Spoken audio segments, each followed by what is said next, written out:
et bienvenue. Ici le Steve, bienvenue sur la chaîne de la luxure. Regardez-moi cette chaîne magnifique ici, hein. N'hésitez pas à aller regarder les vidéos que vous n'avez pas encore vues, hein. J'en publie quasiment tous les jours. Voilà, donc revenez, c'est bien. C'est le dire, notamment très très bien. De quoi va-t-on parler aujourd'hui? Eh bien, je vais encore m'essayer à cet exercice très périlleux. Et oui, qui est d'essayer de défendre des gens avec qui vous n'êtes pas d'accord. Ah, c'est quelque chose de pas facile et c'est pas évident. Moi, des fois, j'ai du mal, même quand j'essaye de répéter dans ma tête ce que j'ai envie de dire. C'est parfois un peu confus, donc je m'excuse à l'avance si des fois mes mots sont pas forcément beaucoup de sens. Ça, on peut en parler après dans les commentaires ou sur les réseaux sociaux. Si vous avez des trucs que vous voulez des précisions sur mon mode de pensée, peut-être qu'il y en a que ça intéresse. Bref, souvenez-vous, il y a 3 jours, c'est marqué il y a 3 jours, eh bien, j'avais fait une vidéo pour, pour parler, en fait, du fait que Twitter avait banni de manière définitive le président des États-Unis, enfin, son compte personnel et avait, ce qui m'avait choqué encore plus, avait même effacé des tweets du compte officiel du président, un POTUS, ad POTUS, hein, c'est pas le compte personnel de Trump, c'est le compte officiel du président des États-Unis que chaque président se refile comme ça à chaque fois qu'il y en a un qui est élu. Ils avaient carrément effacé des tweets de ce compte-là, des tweets d'un compte de gouvernement officiel. Je trouvais ça, malgré que, encore une fois, je l'ai dit, je ne suis absolument pas d'accord avec Trump, ce n'est pas du tout mon bord politique et je déteste ce type. Je trouve la censure et le fait de bannir extrêmement dangereux. Ça met un précédent. Il y a une étape de franchie maintenant. Et on se demande jusqu'où ça va aller, puisqu'il y avait une petite purge qui a commencé, et la purge continue d'ailleurs sur Twitter, et c'est de ça dont on va parler, et aussi évidemment des effets que ça a entraîné, parce que c'est vrai que beaucoup ont dit oui, mais c'est une entreprise privée, ils font ce qu'ils veulent. Alors c'est pas tout à fait vrai qu'ils font ce qu'ils veulent, mais c'est une entreprise privée, bon bah d'accord, alors du coup ils doivent faire de l'argent aussi. Et ben là ils sont en train d'en perdre justement à cause de ça. Donc d'un point de vue même financier de pure entreprise privée, bah ça a l'air d'être pas si bien joué que ça d'essayer de mettre un drapeau, enfin une cape blanche derrière sur les chevaliers de la justice, alors qu'en fait, ils nous prennent généralement pour des imbéciles et c'est qu'une affaire de on fait semblant d'être de votre côté, hein. Je le dis souvent ça, les éditeurs de jeux vidéo. Ouais, on fait que des trucs pro gamers, regardez, alors qu'en fait, ils essaient de vous soutirer un maximum d'argent. Alors le plus triste dans l'histoire, et c'est un truc que j'avais pas évoqué, ça c'est une nouvelle, je pense que vous ne verrez pas ça sur TF1 ni sur France 2 parce que c'est tellement énorme qu'ils vont cacher cette information. C'est ça, c'est Affida Turner qui je pardon, je m'excuse, il fallait que je la passe. Alerte info, suite aux élections volées de Donald Trump, elle pense que Donald Trump s'est fait voler. J'ai donc décidé, de ne plus me présenter à la présidentielle, étant désormais dégoûté, de la politique. Et oui, Afida est dégoûté de la politique. On n'aura pas Afida en tant que présidente de la France ou de je sais pas d'où, voilà. D'ailleurs, j'aime bien le premier commentaire qui est fait, monsieur Jean-Marc Dalle qui demande: «Les fautes, c'est du marketing ou pas?» Parce qu'effectivement, il y a 2 petites fautes dans son truc, bon. Et elle répond, cette réponse pleine d'astuces et c'est: «Ta gueule, le petit gros». Décidément, Fida, bref, c'est au moins, hein, on démarre cette vidéo en rigolant parce qu'on va peut-être pas rigoler trop, après par la suite. Donc voilà. Heu, alors le problème, c'est que, bah, Twitter, et parce qu'on va parler de Twitter, c'est quand même, c'est assez amusant. C'est-à-dire que Twitter a un monopole énorme sur le chat en ligne, on peut dire comme ça. Alors Facebook, participe un peu, mais c'est un peu particulier, mais l'application quand même de chat rapide en ligne, de débat, c'est quand même Twitter, on va dire. Hem et bien la concurrence, on fait des lois anti-concurrence, on fait des trucs pour essayer qu'il y ait un maximum de pluralité, mais visiblement non, ça va pas puisque Parler, hein, qui est une application qui est, comment dire? L'illustration même du problème que j'avais évoqué, eh bien, s'est fait fermer, voilà. L'application de médias sociaux populaires parmi les conservateurs deviendra sombre, dimanche à minuit sous le nom d'Amazon, Amazon coupe l'accès, pardon, à ses services d'hébergement web et l'application n'aura pas été en mesure de trouver une nouvelle maison. C'est-à-dire qu'Amazon a pris la décision de carrément couper les serveurs d'une application, sans faire appel à quoi que ce soit. C'est-à-dire que l'application n'a pas été condamnée à rien du tout, hein. C'est juste des gens qui ont décidé que l'application, eh bien, il y a trop de trop de personnes pas fréquentables. C'est la raison officielle sur cette application. Donc, eh bien, on va la couper. Et effectivement, hein, si vous essayez d'aller sur parler.com, il y a plus. Il y a plus. Alors, je crois qu'ils ont porté plainte, il me semble, hein, contre Amazon. On verra ce que ça donne, hein. Certaines personnes pensent que ce média va revenir, mais c'était un petit peu le premier plus gros concurrent, même s'il était quand même à un niveau très bas à Twitter. Et ça illustre énormément ce que j'ai exprimé dans mon inquiétude du ban justement du président Trump. C'est que, eh bien, on s'en va vers des réseaux de plus en plus communautarisé finalement. C'est-à-dire que, eh bien, Twitter essaye de purger tout ce qui est opinion conservatrice. Et puis du coup, eh ben, il va surtout y avoir des gens qui pensent pareil sur Twitter. Et puis du coup, bah, les gens qui sont fait virer de Twitter ou qui se sentent mal aimés sur Twitter, eh ben, ils vont aller là où il y a des gens qui pensent comme eux. Et du coup, eh bien, chacun va se retrouver dans son petit cercle où il y a que des gens qui pensent comme eux. Et ils vont s'influencer, en fait, ils vont se rassurer eux-mêmes. Et là, c'est-à-dire, et il y aura des applications qui seront avec purement que des conspirationnistes, des gens qui incitent à la haine et que des gros vilains finalement, qui vont discuter entre eux, qui vont se monter la tête entre eux, et ça va être encore pire. Ça va être encore pire parce que leur application, elle sera hébergée dans un serveur en Ouzbékistan sur lequel il y aura zéro contrôle, on ne pourra rien faire du tout, et qui sera peut-être certainement crypté. On se dirige vers là. Au moins, quand il y a des applications avec de la pluralité, il y a quand même une certaine forme de dialogue. Et c'est quand même, je veux dire, tellement hypocrite de la part d'Amazon et d'autres, et même de Twitter, parce que je veux bien qu'on critique sur Parler. Il y a certainement beaucoup de gens peu recommandables sur Parler, très bien. Ils avaient quand même quelques règles de modération. Bon, alors peut-être qu'elles n'étaient pas suffisantes, hein, ça, je suis prêt tout à fait à l'admettre, mais il suffisait de leur demander quand même d'aller un petit peu plus loin. Mais des messages quand même d'incitation à la haine, des messages homophobes, des messages de toutes les phobies de ce que vous voulez, des messages misogynes, des messages d'incitation au viol et au terrorisme, on en voit tous les jours plein sur Twitter. Il y a certaines discussions sur Twitter, je pense que vous pouvez au moins m'accorder ça et je pense que vous serez tous d'accord. Il y a certains sujets de discussion, ça devient une poubelle Twitter. C'est du n'importe quoi. Et Twitter est toujours là, on leur a pas coupé les serveurs, on leur a pas coupé. Et Twitter, ce qu'ils font en général, c'est qu'ils réagissent quand il y a un grand nombre de reports.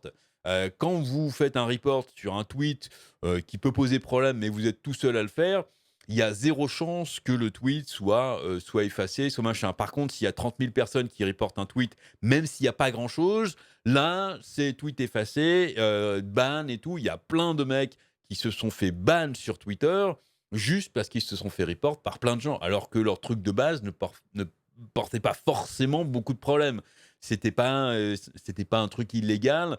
Et pardon un peu pour la confusion, mais je reviens justement sur le côté illégal. Je rappelle que oui, c'est une plateforme privée, Twitter, qui fait un peu, comment dire, on pourrait dire, oui, c'est une entreprise privée qui fait ce qu'elle veut avec ses terms of service, hein, ses conditions d'utilisation. Je rappelle qu'il y a un truc qui est au-dessus des conditions d'utilisation, ça s'appelle la loi, hein. On n'a pas le droit de mettre tout ce qu'on veut dans les conditions d'utilisation. Genre, si je crée une application, un serveur, et je dis que si jamais vous voulez accès, eh bien, vous êtes obligé de me donner un rein tous les 10 ans, au moins vos reins pour que je puisse leur vendre, c'est illégal, je n'ai pas le droit, même si c'est écrit noir sur blanc dans les conditions d'utilisation.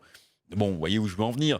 Je rappelle que toutes ces plateformes où il y a des débats, où il y a des discussions, il y a la fameuse loi 230, l'article 230 dans la loi américaine qui veut qu'ils sont protégés contre les poursuites pour ce qui est dit sur la plateforme si ils se montrent neutres. Normalement, ils ont un droit de neutralité, sauf évidemment pour le contenu qui est jugé illégal. Mais dans ce qui est dans la modération de ce qu'ils font, ça va beaucoup plus loin. Ce qui est supprimé, ça va beaucoup plus loin que le cadre légal. Et encore une fois, ce n'est pas à Twitter, ça n'est pas à compagnie, ça n'est pas à Amazon de déterminer ce qui est légal ou pas, hein. On ne se fait pas justice soi-même. C'est vrai que moi, j'aimerais bien me faire justice moi-même, c'est génial. Et c'est très difficile pour moi de me parler comme ça, d'essayer de défendre des gens avec qui je suis pas d'accord, parce que moi je suis plutôt même du côté dans mes propres opinions politiques, je suis plutôt de l'autre côté, plutôt au centre gauche. Et du coup, bah c'est vrai que si j'étais complètement comment dire? Si je voulais en faire qu'à moi-même, si je voulais juste un réseau pour moi, bah, c'est vrai que, bah, voilà, je virerais tout le monde qui sont pas d'accord avec moi. Voilà, ça serait bien. Donc je me sentirais bien, mais je me sentirais bien seul aussi. Il faut de la contradiction, il faut, comment dire? Éradiquer les opinions, les mauvaises opinions, les conspirations et les trucs, ça passe pas par juste les envoyer ailleurs, en fait. C'est pas comme ça qu'on fait. Bref et je rappelle aussi quand même que il y a peut-être une bonne raison aussi pour laquelle ça arrange tout le monde que Twitter soit tout seul, c'est que, bah, Twitter, c'est pas tellement sécurisé et que lorsqu'ils avaient voulu faire du cryptage de messages privés il y a pas mal de temps, hein, c'est un article de 2014, bah, ils avaient laissé tomber. Voilà, on se demande bien pourquoi, parce que c'était un truc sur lequel apparemment ils s'étaient beaucoup attachés, hein, la vie privée des gens dans les messages privés. Bah, finalement, non, non, le cryptage, non, ça passera pas.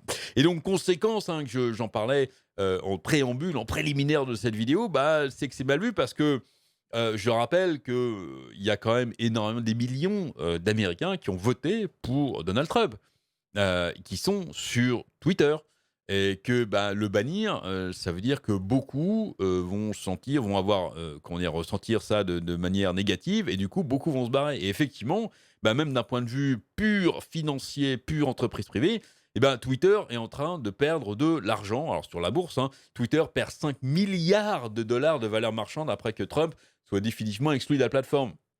Alors vous allez me dire, c'est de la bourse, c'est virtuel, c'est pas on va chez eux, on leur prend 5 milliards de leur poche. C'est vrai, mais perdre 5 milliards, ça veut dire qu'il y a beaucoup d'investisseurs en moins. Je rappelle que Twitter a eu quand même pas mal de problèmes financiers à ses débuts. Ils vivotaient un petit peu, ils marchaient à perte, on va dire, et que ben, attirer les investisseurs pour continuer eh bien, à augmenter de volume et enfin, c'est quand même très, très important. Là, les mecs, des investisseurs, surtout sur les nouvelles technologies comme ça, si ça perd, les gens vont se barrer et du coup, bah, il y aura plus d'investisseurs qui seront là lorsqu'ils en auront besoin.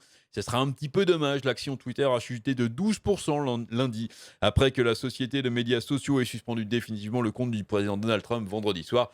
La baisse du cours de l'action a effacé 5 milliards de dollars de la capitalisation boursière de Twitter. Si ça continue aussi, ça veut dire que Twitter pourrait être racheté à moindre coût par quelqu'un, hein. Les patrons de Twitter ont suspendu le compte de Trump qui comptait environ 88 millions d'adeptes.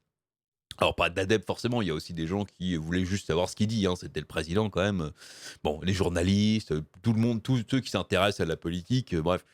Après que la fanfare du leader mondial des théories du complot sur la fraude électorale et le vol électoral ait incité des milliers de ses partisans à assiéger le Capitole la semaine dernière, après un examen attentif des récents tweets du compte et du contexte qui les entoure, nous avons suspendu définitivement le compte en raison du risque d'incitation à la violence. Voilà.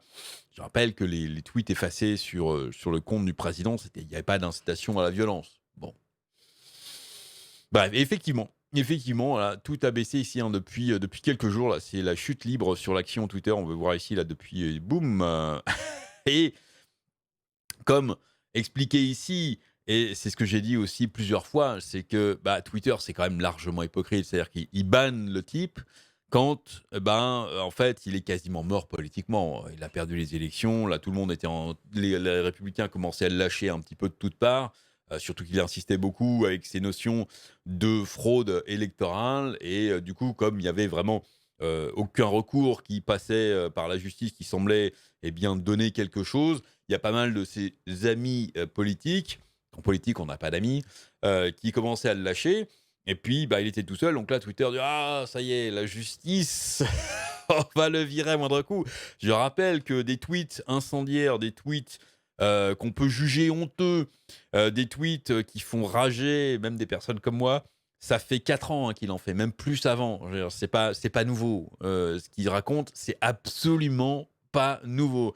Et, eh bien, ils l'ont gardé quand même depuis 4 ans, hein. Et ils ont fait du profit avec. Ils ont bien profité de Donald Trump parce qu'il attirait du monde. Il attirait parce que justement, il faisait des tweets complètement incendiaires qui faisaient énormément de réactions. Ça faisait venir pas mal de monde, même des gens qui voulaient l'insulter en fait. Ça faisait venir pas mal de monde. Alors ça, les insultes, ça allait. Il y a personne qui a été banni d'ailleurs. Hein, et c'est cet article ici qui est très intéressant ici. Bon, c'est un article de Fox News. Alors, Fox News, c'est pas ma tasse de thé, mais l'article est quand même intéressant parce qu'il cite quelqu'un de CNBC, hein, qui est un autre média. L'animateur de CNBC, Jim Cramer, a lancé un terrible avertissement à Twitter lundi au milieu des retombées de la décision du géant de la technologie d'interdire le président Trump de la plateforme de médias sociaux. Le co-présentateur de Squawk on the Street a souligné lundi matin que Twitter était la seule grande entreprise dont le cours de l'action avait chuté considérablement dans les heures de pré-bourse, perdant plus de 7% de sa valeur. Kramer a répondu en expliquant à quel point Trump est devenu important pour l'entreprise de médias sociaux depuis qu'il est devenu président. Il déclare: je pense qu'il y avait beaucoup de gens qui savaient littéralement que le président était la personne la plus importante, qu'il fallait continuer à le vérifier, a déclaré Kramer. Et puis il faudrait vérifier les gens qui parlent de lui. Vous venez d'avoir cette vague sans fin, cette toile que le président a créée, et c'était de l'action et de la réaction. Et ça, Twitter, évidemment, c'est normal, ça attire plein de monde, ça fait de la pub. Ça fait de la pub en disant, il y a plein de monde qui regardent leur pub, hein. C'est comme ça qu'ils se font de l'argent, hein. C'est par les pubs, donc plein de monde qui réagit en s'insultant un truc, on s'en fout. Il y a des millions de personnes qui viennent, allez, on en profite, ça fait des millions. Et maintenant que le mec, là, bon, il est un peu... Ça va être bientôt la pente descendante, ce qui sera plus président, donc ça intéressera peut-être moins de monde, hein. Les tweets de Trump qui fait chez lui sans aucun pouvoir depuis son golf, ça intéresse beaucoup moins de monde. Et du coup, bah, il y aura moins, donc ils peuvent le virer. Et puis là, comme Twitter l'a fait, les autres ont suivi derrière, pareil, hein, la cape blanche, ah oui, la justice. Alors que, je le rappelle encore une fois, sur Twitter, il y a plein d'autres comptes qui font la même chose, voire même pire que lui, qui sont toujours là, hein. Moi, je veux bien qu'on bannisse, qu'on se donne comme ça des règlements et qu'on bannisse, mais dans ce cas-là, on bannit tout le monde. Pas juste un ou deux ou trois ou juste ceux qui nous emmerdent alors que les autres, on les garde parce que ça fait quand même, ça continue à faire des vues. Ah, c'est un peu cette hypocrisie, malheureusement, au-delà du problème de la censure. C'est un peu l'hypocrisie aussi. Il y a quand même bon, le tout. Fox cite l'ayatollah iranien Louis Farrakhan, la propagande chinoise. Bon, après, vous choisissez ce dont vous êtes contre, hein. Alors, évidemment, ce que les gens avec qui vous êtes d'accord, vous n'allez pas les choisir, évidemment. Mais vous voyez, c'est très gênant du coup, parce que qui décide? Moi, ça me gêne vraiment que ça soit Twitter qui décide ce qu'on a le droit de lire sur Twitter. Voilà, c'est un peu dommage. Et je disais donc la purge continue puisque Twitter a banni de manière permanente maintenant 70 000 comptes sur Twitter depuis vendredi. Des comptes en fait qui sont liés soi-disant au mouvement QAnon. Alors, c'est un mouvement conspirationniste alors que je supporte pas. Et vous voyez, c'est très gênant de devoir les conspirationnistes. À chaque fois que je vois un truc, un tweet, un truc avec une loi, une conspiration, dessus, ça me sort par les trous de nez. Et voilà, même réaction émotionnelle, le type, j'ai envie de le baffer. Mais je me dis non, il faut pas, c'est pas bien. Bon, c'est pas comme ça qu'on fait. Voilà, parce que, pareil, censurer les gens, les virer, les bannir ou les frapper, ça sert à rien finalement. Ça n'arrange rien et ça empire les choses. Twitter a suspendu de manière permanente plus de 70 000 comptes depuis vendredi dans le but de réprimer les conspirations alimentées par QAnon sur son service, a annoncé la société. Alors dit comme ça, on a l'air c'est bien, ah génial, ils ont viré les conspirationnistes. On va voir que dans les faits, c'est pas, hein. C'est pareil, tous ceux qui ont voté républicain aussi, c'est un large spectre quand même, tous ceux qui ont voté pour Trump, il y a quand même des millions et des millions qui ont voté pour Trump. Ça va du conspirationnisme d'extrême droite le plus extrême, le mec qui a envie de tout faire cramer, jusqu'au plus centriste, au mec qui veut juste pas trop voter démocrate parce que c'est pas trop son truc, qui trouve qu'il dépense trop d'argent. Alors après, on peut discuter du pour et du contre, mais voilà, c'est pas uniforme. Dans le même temps, d'éminentes voix conservatrices sur Twitter se sont plaints de la perte d'abonnés. Parce qu'il y en a plein quand même. Alors, je ne veux pas lire l'article, vous pourrez lire ça tout seul, mais moi, c'est ça ici qui m'intéresse, à cette petite phrase ici. En plus de suspendre directement les comptes impliqués, apparemment, Twitter affirme avoir appliqué des restrictions sur d'autres comptes qui ont juste tweeté ou retweeté du contenu associé. Et c'est là où, justement, j'ai envie de dire que là, c'est l'ablation, c'est la bombe atomique pour juste tuer un moustique, quoi. C'est-à-dire que si vous avez le malheur de retweeter quelqu'un qui a mis du contenu conspirationniste, et ben vous pouvez vous bouffer un ban ou une restriction de la part de Twitter. C'est-à-dire qu'on n'a même plus le droit de reciter quelqu'un, voilà, même pour critiquer, hein, à la limite. Est-ce que ça, évidemment, ça, 70 000 comptes et plein d'autres contenus restrictions associés, ils font pas ça avec les 10 modérateurs qu'ils ont dans leur cave. Ils font ça avec un bot. Un bot, il va prendre large, évidemment. Et c'est là où ça commence à dévier. Et du coup, on va arriver comme sur ce que je décrivais sur Twitch, sur d'autres. Il va y avoir bientôt il y a déjà d'ailleurs sur Twitch des mots interdits qu'on va pas pouvoir utiliser, des expressions interdites qu'on va pas pouvoir utiliser. Et c'est là où je dis que cette dérive, ça commence là et ça peut aller très loin et ça peut être vraiment très dangereux. Je vais terminer par un truc très, mais alors extrêmement ironique sur Twitter. C'est la politique publique de Twitter. C'est un compte qui s'appelle @policy. C'est un compte officiel de Twitter qui parle donc de la politique publique de Twitter. Jusqu'ici, très bien. Et il nous parle des élections en Ouganda. Pourquoi pas? Parce qu'il y a des élections donc ougandaises en ce moment et donc Twitter, eh bien, ils ont entendu parler que le gouvernement ougandais actuel avait demandé durant la période des élections aux fournisseurs internet, eh bien, de couper les réseaux sociaux, dont Twitter évidemment. Avant les élections ougandaises, nous entendons des rapports selon lesquels les fournisseurs de services internet reçoivent l'ordre de bloquer les médias sociaux et les applications de messagerie. Nous condamnons fermement les coupures d'internet, elles sont extrêmement néfastes, violent les droits humains fondamentaux et les principes de Open Internet. Bref. Alors, c'est juste apparemment pendant les élections apparemment. Bref. Continue. Parce que là il y a un tweet. Alors, il continue évidemment. Plus tôt cette semaine, en étroite coordination avec nos pairs, nous avons suspendu un certain nombre de comptes ciblant les élections en Ouganda. Si nous pouvons attribuer l'une de ces activités à ces acteurs soutenus par l'État, nous divulguerons à nos archives d'opérations d'information. Du coup, en fait, ils disent qu'il y avait des comptes qui ciblaient pour donner de la mésinformation, de la vilaine propagande. Alors on pourrait se dire, bah oui, d'accord, mais du coup, ça justifie de fermer Twitter. S'il y avait de la propagande, du coup, il valait mieux fermer. Parce que compter sur Twitter pour tout filtrer, vous pouvez attendre petit-déj quand même, surtout en Ouganda. Donc bon, et ce que je veux tweeter, c'est le tweet d'après, en fait. Ce que je veux citer, c'est le tweet d'après qui est absolument magnifique. L'accès à l'information et la liberté d'expression, c'est Twitter qui parle de liberté d'expression ici, y compris la conversation publique sur Twitter, n'est jamais plus importante que pendant les processus démocratiques, en particulier les élections. Il faut l'encadrer celui-là.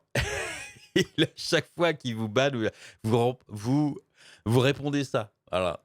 L'accès à l'information et la liberté d'expression n'est jamais plus importante que pendant les processus démocratiques, en particulier les élections.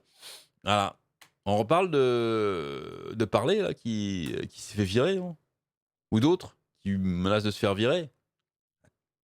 Allez, j'espère que cette petite vidéo vous aura plu. Dites-moi ce que vous en pensez dans les commentaires. C'était vraiment pas facile pour moi. Encore une fois, c'est un exercice. Essayez de le faire chez vous. C'est très dur de défendre des gens contre qui vous êtes foncièrement en désaccord et même qui vous énervent profondément sur les réseaux sociaux. C'est vraiment pas facile. Donc voilà, j'espère que c'était pas trop confus. Amusez-vous bien et à très bientôt.